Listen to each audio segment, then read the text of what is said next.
Hoop Dreams is a nearly 3 hour long documentary that follows the lives of two inner city kids named Arthur and William as they go throughout their high school careers and they aspire to play basketball in college and eventually the professionals. The main thing that I liked about this documentary, and honestly the main thing that I pulled away from it, was just how realistic it was, but at the same time how dramatic it was. It kind of balanced the two different perspectives of life quite easily. Because on one hand, life is definitely not as exciting as a movie, or sometimes it's not even as exciting as a documentary. But on the other hand, it can be just as dramatic as a movie, or sometimes even more dramatic. The way that the documentary was able to edit footage, not only visually but audibly, was very impressive, and it added to a lot of the drama and a lot of the investment in whatever what was happening. There was a lot of controversy that surrounded this documentary when it first came out, not because of any of the content matter, but just because of the fact that the Academy basically refused to acknowledge it.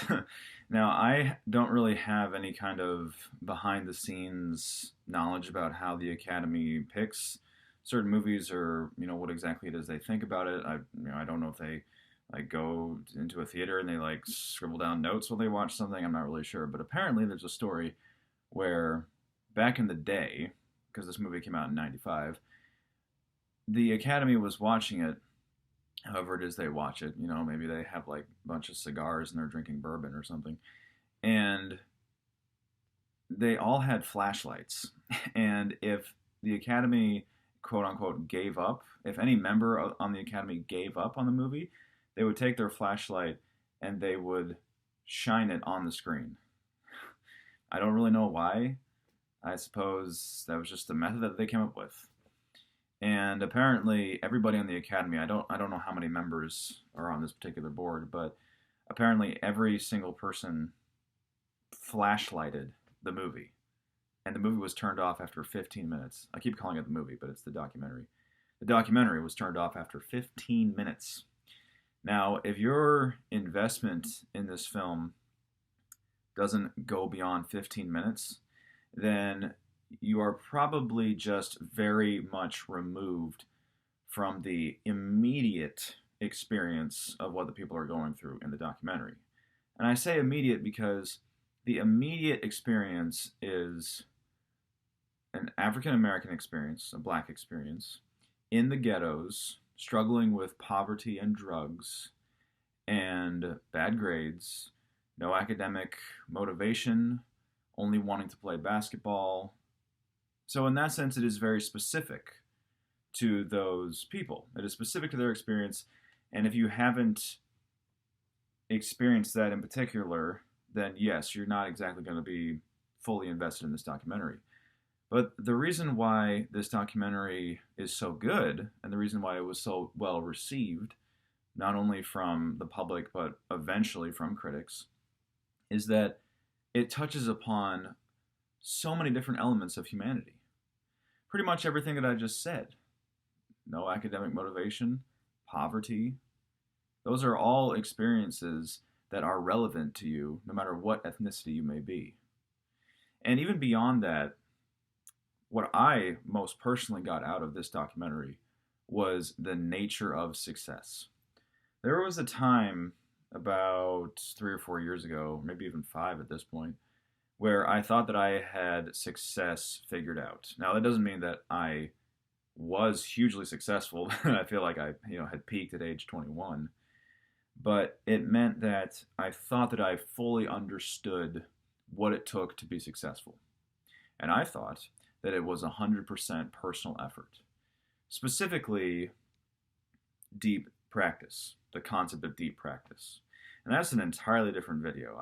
I could talk about deep practice all day long. It's one of the most fascinating subjects I've ever tapped into, and I greatly encourage you guys to look it up yourself.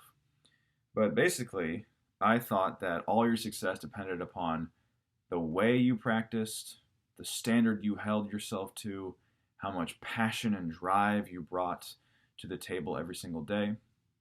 Now that I'm older, and now that I've read even more books on success and more biographies on specific people who have become successful, I realize that a lot of it is out of our control.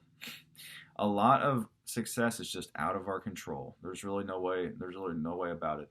Perhaps 50, 100 years from now, our knowledge of science or the way things work will be much more advanced, and we'll have a much better grip on what makes us successful. But quite honestly, I feel like a majority of your success is beyond your control. What kind of parents you have, what class you were born into, luck. I don't necessarily believe in luck, but timing, if you want to call it that. And in this documentary, I really love how they followed two lives. They didn't just follow one like I thought they were going to. They followed two lives, and it was really fascinating to be able to compare and contrast these two people as they went through their life, because another element of success is how things can change so quickly. Your fortune can change so quickly, it's unbelievable. There's actually one particular scene that was, I think, explicitly meant to illustrate this point. One of the guys is, playing in this really high stakes game, and he's in the flow and he's feeling good, and he's making shot after shot, and he's playing good defense, good offense, all these great things.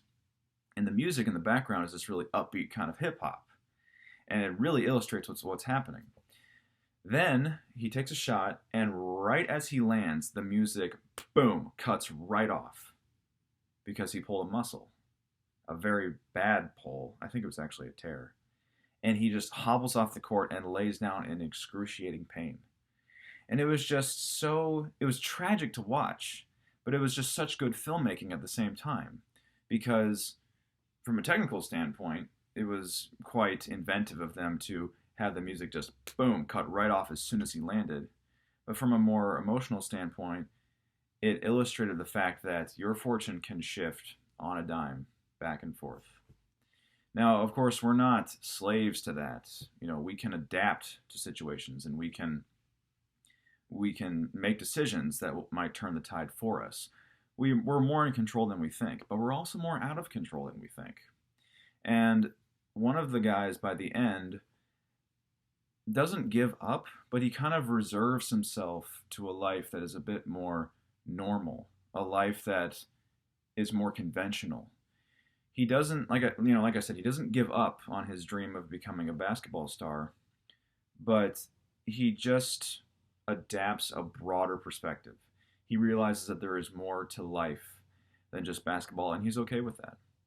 And to use a personal example, like I have my own aspirations, of course. I have my own dreams, but again, through all my study of success, I've realized that in order to get there, disregarding luck, disregarding any kind of philosophy of what I just said about, the circumstances have to be right.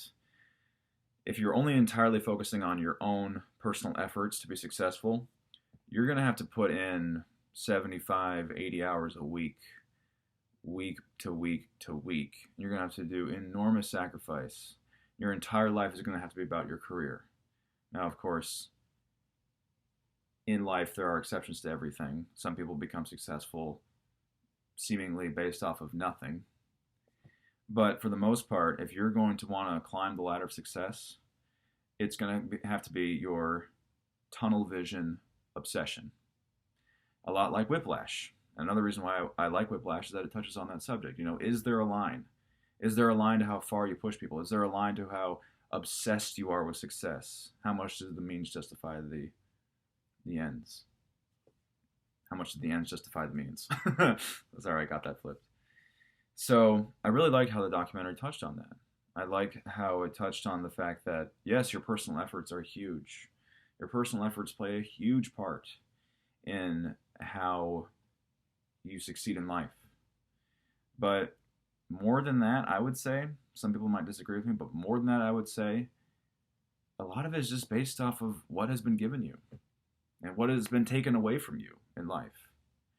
So I'm still figuring it out. Everyone's still figuring it out. But when you talk about mega successful people, and specifically in this case, Michael Jordan, in relevance to the documentary, you just don't know.